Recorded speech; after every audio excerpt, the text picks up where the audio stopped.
Here's a really good question for you. What is a psychopath? Yeah, that's a good question, because we can define them by their characteristics, even though all humans will share those characteristics or some of those characteristics to Right. some degree. And one thing, let me just interject, is the average person might have one or two or three of these things that a psychopath might have, but a psychopath would actually have far more of them. And I actually worked for someone in Los Angeles who, and we'll talk about this in a second, when we read the list of things that are typically attributed to psychopaths, this guy had every one of them. Yeah, yeah. Yeah, we all have, foibles. We all have weaknesses Sure. and vices. That's the human condition. But, for me, the primary difference between them and us is that you and I, we might tell a lie once in a while. You have to. Look, you can't get through life without telling a few white lies. We might feel, be selfish and not do things that we probably should do. And, those are normal things. But with you and I, when we do those, we kind of feel bad about it. Like, yeah, you look great in that dress, honey. I know I'm lying, but, you don't look fat. Even though I'm doing it for a good reason. To keep peace. I'm doing it for a good reason, to keep peace. Because what are you going to say? Yeah, geez, you could lose 20. That's the end of your weekend.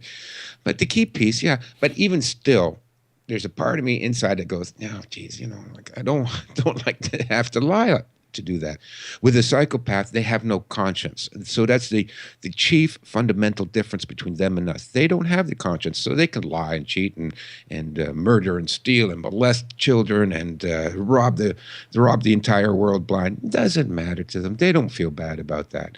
So even though we can define all the different characteristics, for an example, compulsive lying. Well, that's their way of getting through life, because they cannot tell the truth, because the truth is they are unfeeling predators and parasites. So how are you going to go around saying, hey, I'm a parasite? No, of course not. So they have to lie, and they lie all the time, and their lies bamboozle us and manipulate us into giving them what they want. So compulsive lying, one of their chief characteristics. Lack of empathy. They can't feel what you and I feel. Grandiosity. These people are megalomaniacs. That's what we used to call them back in college days, egomaniacs. But that's what a psychopath is. They think the world, the sun revolves around them. The world revolves around them. They're the best. They're the smartest. They're the most handsome. She's the most pretty. There's no end to it. You can't believe the arrogance of these people. So that's that. Impulsive behavior tends to be among the low-level psychopaths. I don't know why, because probably having something to do with the frontal cortex, which is where apparently conscience is processed. And so also the frontal cortex is where impulse control is handled. So no conscience, no impulse control, same area of the brain, probably related. So with the low levels, they can't restrain themselves. They want to bang this girl, and she doesn't want to put out, well, rape. They want this thing they can't afford, so steal it. So they'll do it impulsively.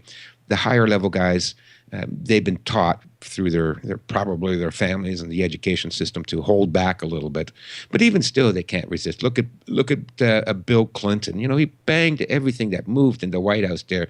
Everybody knew it, from the Secret Service to Hillary and that, and he couldn't restrain himself, not even in office. So yeah, they kept it out of the Well, newspaper. there's always the issue that she's